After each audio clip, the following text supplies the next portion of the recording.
Yeah, Stella, baby. Finna get right. Here we go.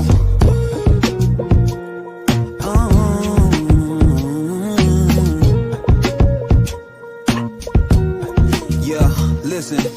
I ain't really trying to hold too much pride. Feeling like Michael, how I beat those odds. Yeah. Welcome to Unapologetically Divorced. This is where we don't just talk about divorcing in a marriage or relationship here, but we talk about divorcing every area of your life that is no longer serving you. Today, we're going to be talking about setting those healthy boundaries, okay? Having strong, healthy boundaries, okay? That is so important. And as we begin today, here's a quote that says, "Boundaries are the highest form of self-love." And so many times in life, especially if you grow up with a parent who is very strong, a lot of times children in those types of parent households, they do not express boundaries because they're used to not having boundaries or being told, what they should do or should not do at all times. But this journey of your life is about you saying, now I'm an adult. Now I am in the driver's seat. I get to set the boundaries that I need to set for myself. And this is part of self-love.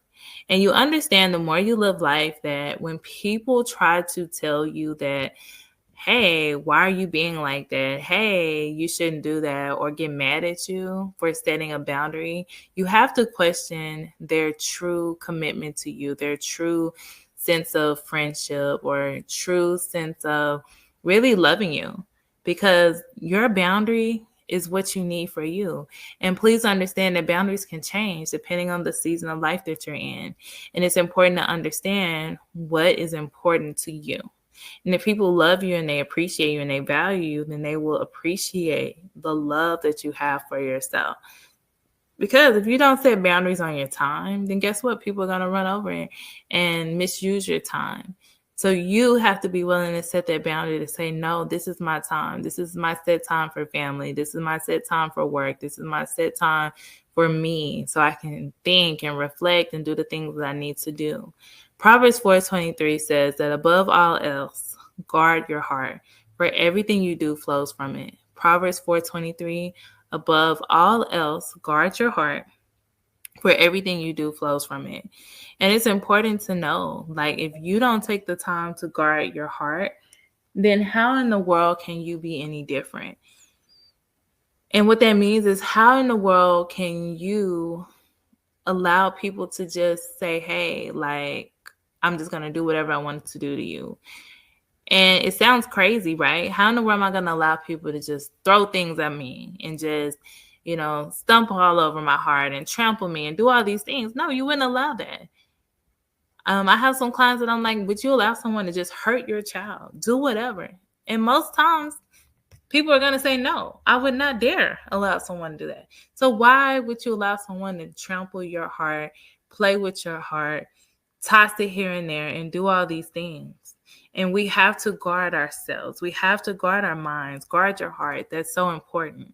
And so I want to read this excerpt here that comes from my book called Unapologetically Divorced, that you can get this at yourtransformationalhealing.com. Redefining freedom on your terms. Redefining freedom starts with intentional moments of stillness. In the chaos of daily life, it's easy to keep yourself busy as a way to avoid confronting your emotions or the realities of your situation. Trust me, I've been there. I've been the queen of busy, with every minute of my day scheduling, every second accounted for, from running businesses to being a wife, a mother, and counselor. Filled my plate with so much to the brim, where I did not know whether I was going or coming. And the reality of it is I did not want to face the voids in my life. And this is something that me and my clients have been working on. What are the voids in your life? What is in your life that you have been searching for and looking for and trying to find, that you have been feeling with everything, whether it's suffocating your children, suffocating your marriage, or suffocating that relationship because you want to feel valued. You don't want to feel rejected, because it could be some things that you experienced in your childhood. And so your action step for today is to identify the one boundary that you need to set this week and communicate it very clearly.